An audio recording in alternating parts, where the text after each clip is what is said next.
How's it going, everyone? Here's Duck. He's very excited to be here. I don't know if you can tell.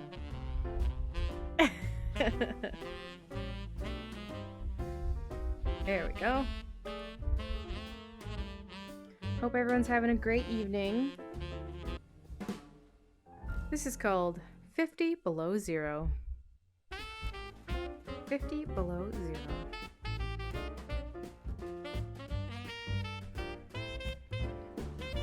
In the middle of the night, Jason was asleep, making sleepy sounds like "Achoo, achoo, achoo, achoo, achoo." He woke up. He heard a sound. He said, "What's that? What's that? What's that?" Jason opened the door to the kitchen. And there was his father, who walked in his sleep. He was sleeping on top of the refrigerator. Jason yelled, "Papa, wake up!" His father jumped up, ran around the kitchen 3 times, and went back to bed. Jason said, "This house is going crazy!" And he went back to bed. Jason went to sleep. Shoo, shoo, shoo, shoo.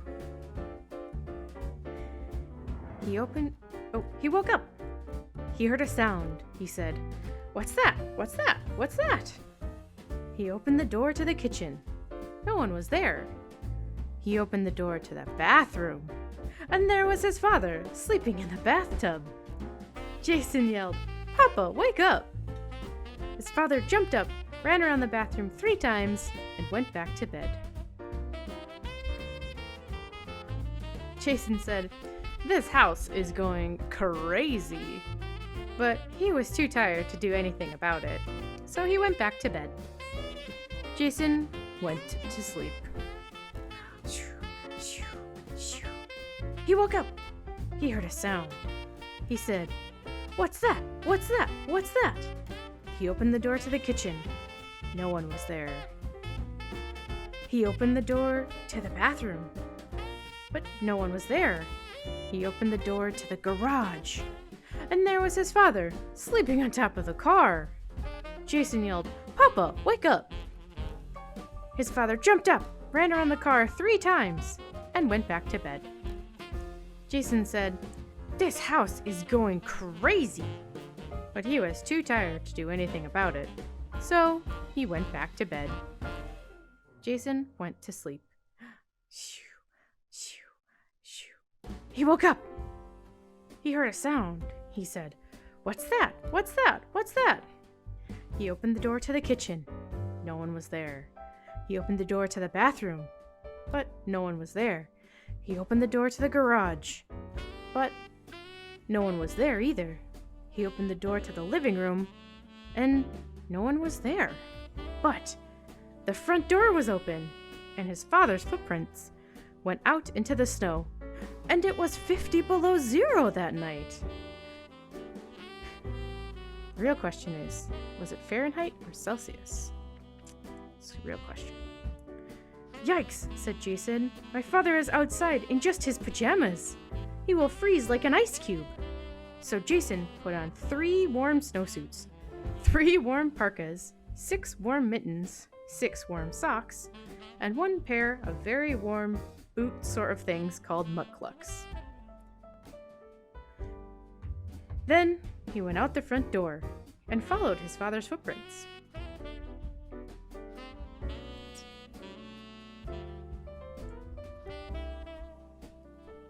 Jason walked and walked and walked and walked. Finally, he found his father. His father was leaning against a tree. Jason yelled, "Papa, wake up!" His father did not move. Jason yelled in the loudest possible voice, "Papa, wake up!" His father still did not move. Jason tried to pick up his father, but he was too heavy.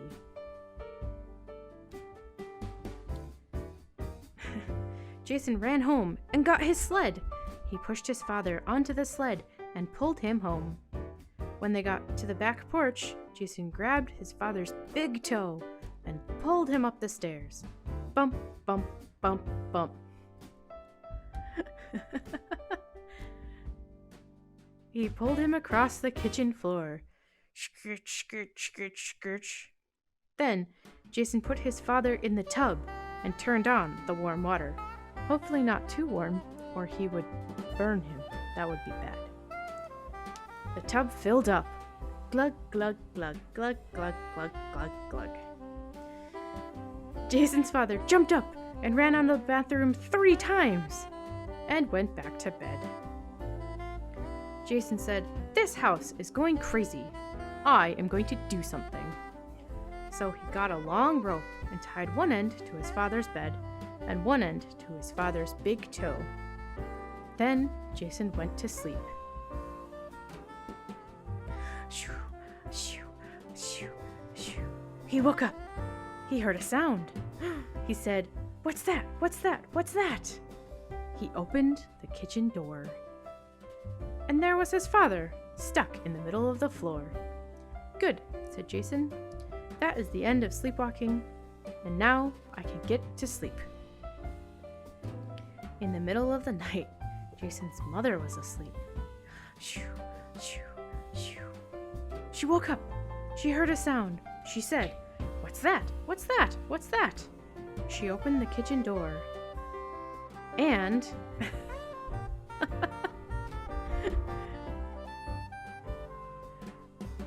that's Jason sleeping on top of the fridge. And his father somehow sleeping standing up. This one's called Good Night, Reindeer. Let's go to the very beginning.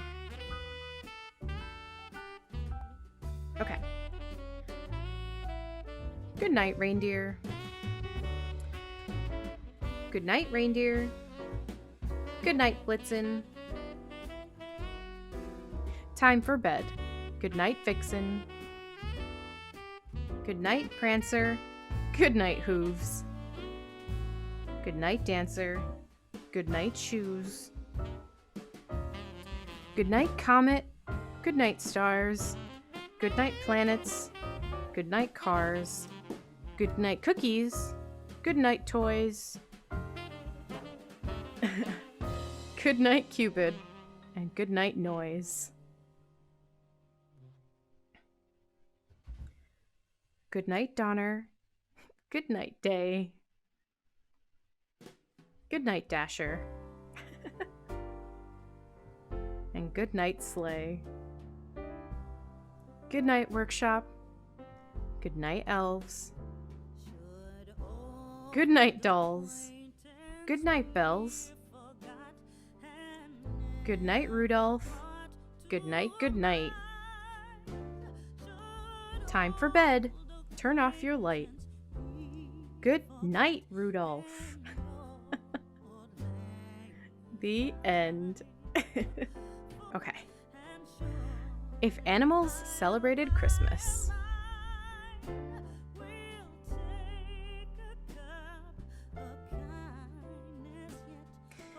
If animals celebrated Christmas, Koala, high in a tree, would cheer. Christmas is coming. It's almost here. Tortoise would tuck his head and hiss, making a secret holiday wish. Penguin and Chick would slowly float, writing letters to Santa on their icy flowboat. The bells on Oryx's horns would ring, ting-ting-a-ling, ting-ting-a-ling.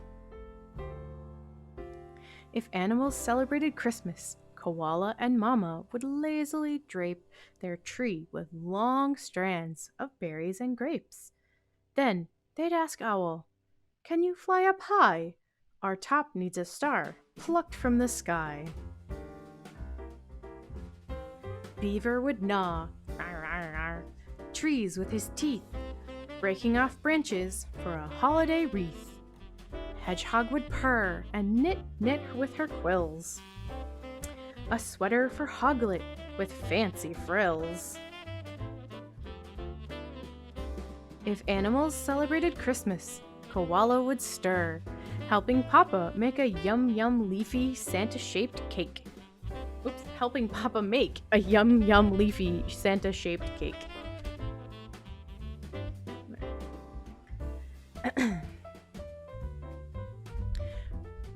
Crabs would scamper from the deep dark sea and build a seashell Christmas tree.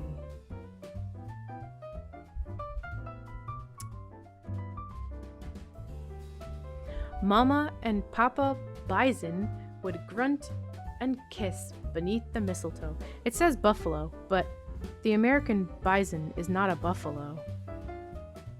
So, caveat. I'll read it the right way. Papa and Mama Buffalo would grunt greetings and kiss beneath mistletoe.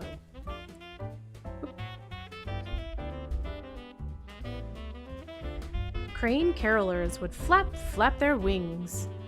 Hark, we blessed birds all sing.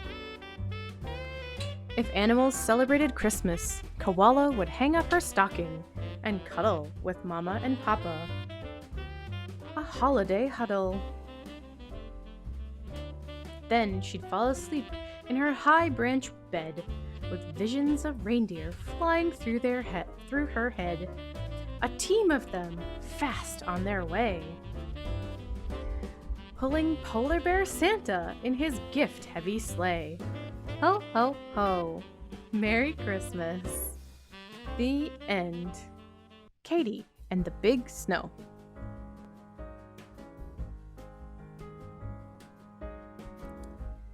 Katie was a beautiful red crawler tractor. She was very big and very strong.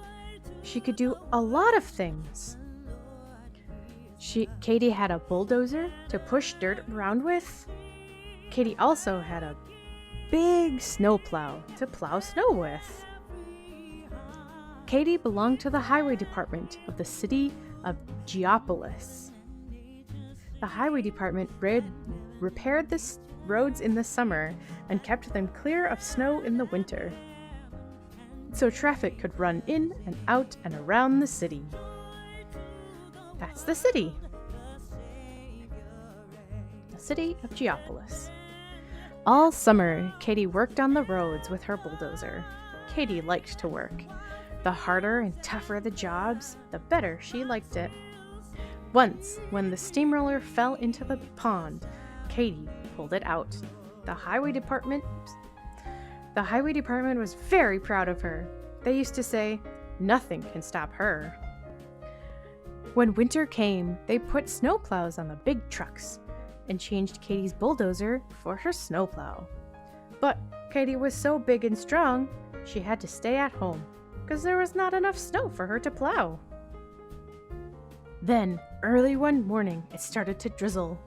The drizzle turned into rain. The rain turned into snow. By noon, it was 4 inches deep. The highway department sent out the truck plows. By afternoon, the snow was 10 inches deep and still coming down. "It looks like a big snow," they said at the highway department, and they sent Katie out. A strong wind came up and the drifts began to form. 1 foot, 2 feet, 3 feet, 5 feet. The snow reached the first-story windows, the second-story windows, and then it stopped. One by one, the truck snowplows broke down. The roads were blocked. No traffic could move. The schools, the stores, the factories were closed. The railroad station and the airport were snowed in. The mail couldn't get through. The police couldn't protect the city. The telephone and power lines were down. There was a break in the water main. The doctor couldn't get his patient to the hospital. The fire department was helpless. Everyone and everything was stopped. But Katie. The city of Geopolis was covered in a thick blanket of snow. Slowly and steadily, Katie started to plow out the city. "Help!" cried the chief of police. "Help us get out to protect the city." "Sure," said Katie. "Follow me." So Katie plowed out the center of the city. "Help!" called out the postmaster. "Help us get the mail through." "Sure," said Katie. "Follow me." So Katie plowed down to the railway station. "Help, help," called out the telephone company and the electric company. "The poles are down somewhere in East Geopolis." "Follow me," said Katie. So Katie plowed out the roads to East Geopolis. "Help," cried out the superintendent of the water department. "There's a break in the water main somewhere in North Geopolis." "Follow me," said Katie. And she plowed out the roads to North Geopolis. "Help! Emergency!" called out the doctor. "Help me get this patient to the hospital, way out in West Geopolis." "Sure," said Katie. "Follow me." So Katie plowed out the roads to the hospital. "Help, help, help," cried the fire chief. "There's a 3-alarm fire way out in South Geopolis." "Follow me," said Katie. So Katie plowed out the roads to the fire in South Geopolis. On the way back, a plane signaled for help. The airport was snowed in. Katie was beginning to get a little tired, but she wouldn't stop. Not Katie. She hurried over to the airport and plowed out the runways so the airplane could land safely. Then, after she had found the broken down truck plows, she started home. The fire department had put out the fire. The doctor had saved his patient. The water department had repaired the main. The telephone and electricity were on. The mail could get through, and the police could protect the city, thanks to what Katie did. Look at all that. Katie finished up the side streets so traffic could move in and out and around the city. Then she went home to rest. Then, and only then, did Katie stop. The end. The not very merry Pout fish. In a festive ocean corner, fish were decking out the reef, hanging tinsel, bows, and lights in a holiday motif. Voices laughed, voices sang, what a merry time of year! Yet a certain gloomy fish wasn't feeling any cheer. Mr. Fish, with his list, wore a Yuletide pout. "I need presents for my friends, but my time is running out. For a gift should be big, and a gift should be bright, and a gift should be perfect, guaranteed to bring delight. And a gift should have meaning, plus a bit of bling zing. So I'll shop till I drop for just the right thing." At the first store he reached, Mr. Fish's eyes grew wide. The shelves were full of baubles. Could any fish decide? Or how could any fish decide? Oh no. Hold on. Shiny trinkets, handy gadgets, choices, more and more galore. And yet nothing seemed quite right. I guess I'll try to shop next door. Oops. Going crazy. Hold on. There it goes. For a gift should be big, and a gift should be bright, and a gift should be perfect, guaranteed to bring delight. And a gift should have meaning, plus a bit of bling zing. So I'll shop till I drop for each just right thing. Oops, backwards. In a tizzy-buzzy crowd, shoppers everywhere beside him, Mr. Fish spied a banner for the season's hottest item. He hustle-bustled over, but they'd just sold out. Mr. Fish's hopes wobbled in a bout of Pout doubt. For a gift should be big, and a gift should be bright, and a gift should be perfect, guaranteed to bring delight. And a gift should have meaning, plus a bit of bling zing. So I'll shop till I drop for each just right thing.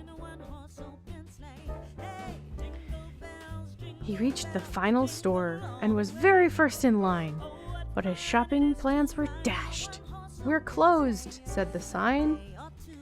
There were no stores left. There was no place to go. Mr. Fish had nothing. not a single gift to show. Oh, a gift should be big, and a gift should be bright, and a gift should be perfect, guaranteed to bring delight. And a gift should have meaning, plus a bit of bling zing. But I've shopped till I've plopped, and I don't have a thing. Mr. Fish's face sank in a crestfallen frown. I'll have to miss the party. I've let all my friends down. Then a gentle voice jingled. Mr. Fish, not true. All you really need to bring is the one and only you. If you want to give some presents, it's not too late to start, but the best gifts of all come straight from the heart. With the help of Miss Shimmer, sharing laughter, fun, and grins, Mr. Fish made gifts with his very own fins. Later, at the party, Mr. Fish passed them out. He felt very merry. This is what today's about. For his gifts were big, and his gifts were bright, and his gifts were perfect, and they all brought delight. And his gifts had meaning, plus a bit of bling zing. And each and every friend loved their just right thing. All were happy, all were laughing, all were talking, all were singing. All were sharing in the season and the goodwill it was bringing. Mr. Fish joined his friends, and he felt his heart lift. They had peace, joy, and love. What a very merry gift. Ha! That's Manta Claus instead of Santa Claus. The end. Elmo's Delicious Christmas. It was the day before Christmas, and Elmo's kitchen smelled like sugar and cinnamon. That was because Elmo was helping his mummy and Aunt Sue bake big batches of Christmas cookies. Elmo got to make the shapes with cookie cutters and sprinkle on sugar that was glittery white or in bright Christmas colors. Elmo's mommy clicked on the oven light so Elmo could watch the cookies turn golden brown. Whoops. All right. He fell off the desk. That's what just happened. Okay. Let me start over. Elmo's mommy clicked on the oven light so Elmo could watch the cookies turn golden brown. As soon as they came out of the oven, Elmo reached for some. Wait till they cool, and then take just one, Elmo, Mommy said. We have to save the rest for our guests. Elmo nodded, but it seemed to take forever. Now, can Elmo pick one? Elmo asked when the cookies were cool. And will you tell everyone that Elmo helped make them? Mommy said that Elmo could tell them himself. This year, he was big enough to hand out the cookies at the family's Christmas party. Elmo smiled and picked out a cookie shaped like a reindeer. Yummy. As Elmo's mommy tidied up the kitchen, she glanced out the window. Look, Elmo, it's snowing. Oh boy. Mommy, may Elmo please go outside to play? Elmo wanted to know. Mommy said yes, so Aunt Sue helped Elmo with his coat and boots. And here's a nice warm scarf to tie around your neck, she said. Cozy and warm, Elmo ran down Sesame Street to build a snow monster. He saw the footprints his boots made in the new snow. Snow as pretty and white as the sugar Elmo had sprinkled on top of the cookies. Snowflakes drifted down and sparkled on Elmo's hat and scarf. He opened his mouth to catch some on his tongue. All along Sesame Street, Elmo saw his friends getting ready for the holidays. Ernie and Bert were carrying a Christmas tree, and Big Bird was decorating. Harry Monster Harry Monster had dressed up like Santa Claus, and he was collecting toys and food for families who needed help. Meanwhile, the Count counted snowflakes as they fell. 1 beautiful snowflake, 2 beautiful snowflakes, 3, 4, 5, 6, 7, 8. So many beautiful snowflakes. Wonderful. Merry Christmas, everyone, Elmo shouted happily. As Elmo passed by Oscar's trash can, he wished his friend Merry Christmas too. I hate Christmas, said the fuzzy green grouch. Elmo couldn't believe his ears. Would you please say that again, Oscar? Of course I will, Oscar grumped. I'll say it again and again and again. I hate Christmas. There's all that ho-ho-hoing and fa-la-laing. Everyone going around and around, smiling and be cheerful and giving each other presents. It's the worst time of year for grouches. Oh, Oscar, Elmo giggled. There are things about Christmas even a grouch would like. Name one, Oscar said. Elmo thought for a minute. Christmas cookies. Elmo helped bake some. Were they sardine cookies with squishy icing? Oscar asked hopefully. Elmo had to admit they weren't. They were oatmeal and sugar cookies.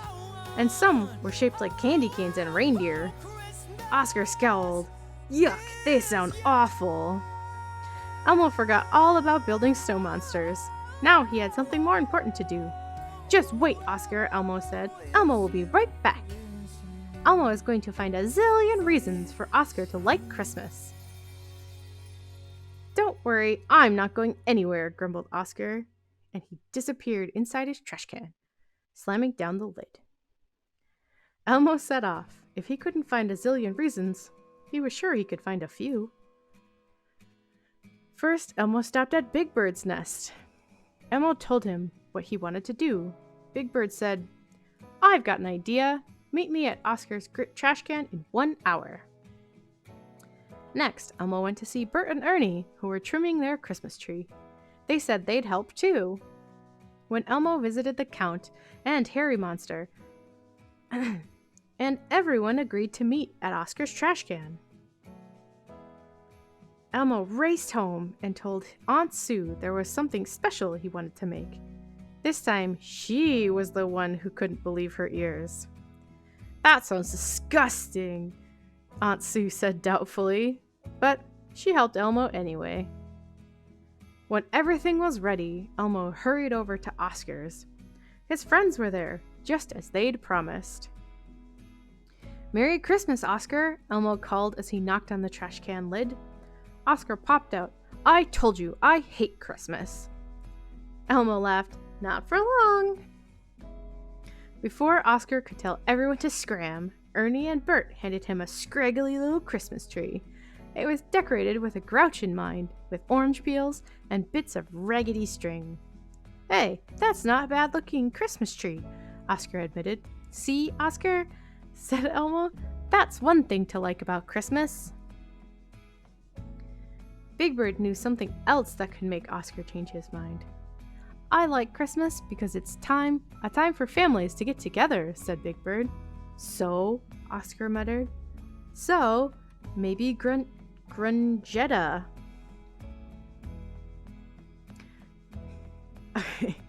So, maybe Grungetta would come and visit if you invited her, suggested Big Bird.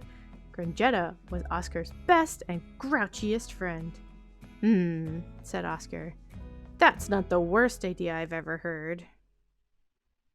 Next, it was Harry's turn. I like the holidays because they're about helping others, he said. Today, I collected toys and food for families who need them. Tonight, Grover and I are going to deliver them. Do you have anything to share, Oscar? Oscar frowned. Just a minute, he said, disappearing into his trash can. A few seconds later, he was back. Here, maybe somebody could use this, Oscar said, tossing Harry a brand new red and white striped scarf. Thanks, Oscar, said Harry. Doesn't it feel good to help someone else? Sure, it feels good to get rid of that scarf. It doesn't have one moth hole in it, Oscar said, but Elmo saw he was hiding a little smile.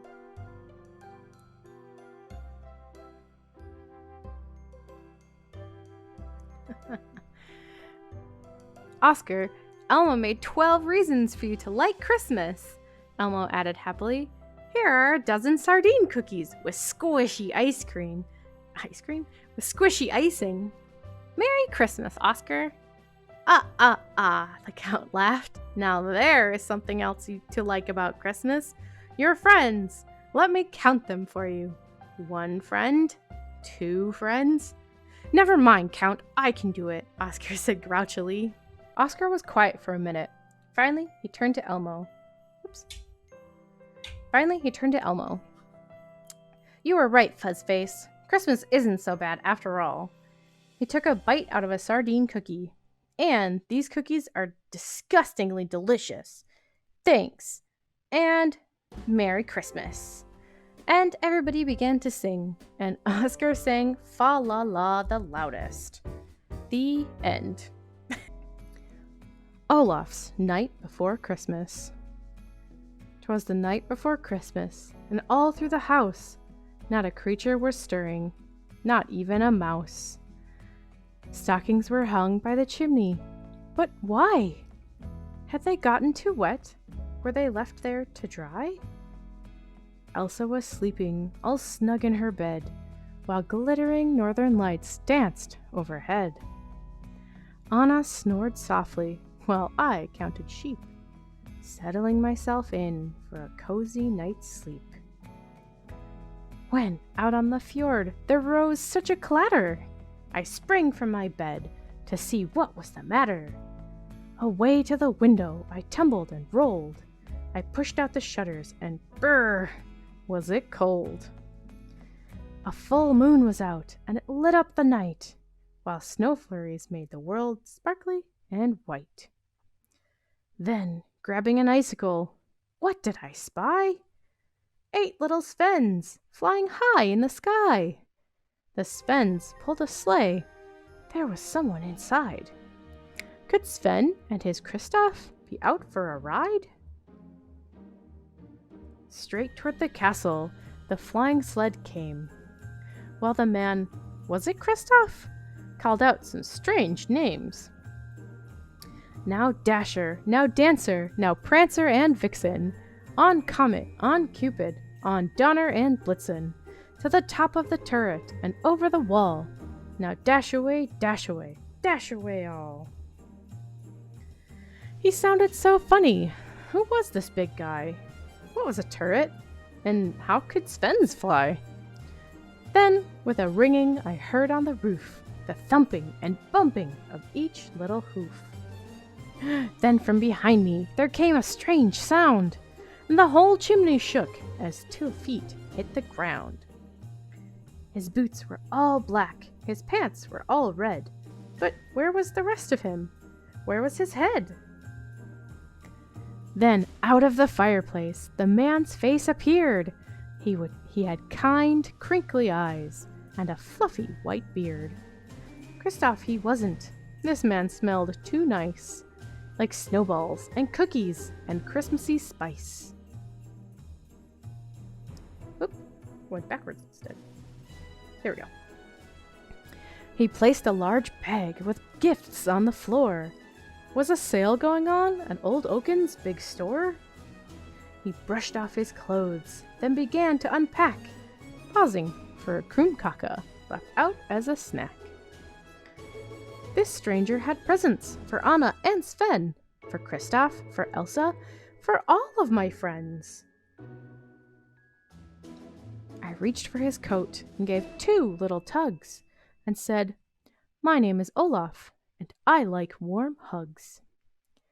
He turned with a start and let out such a giggle, I had to laugh too when I saw how he jiggled.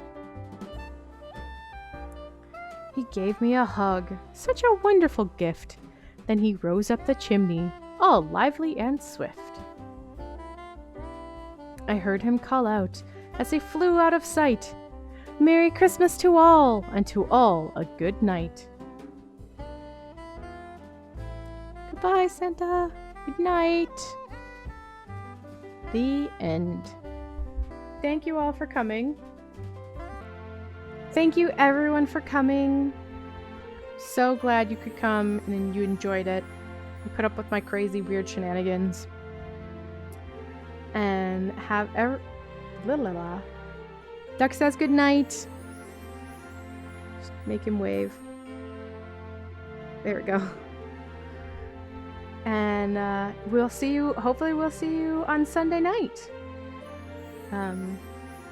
Sunday night, 7:30 Central. We'll be right here reading some more crazy books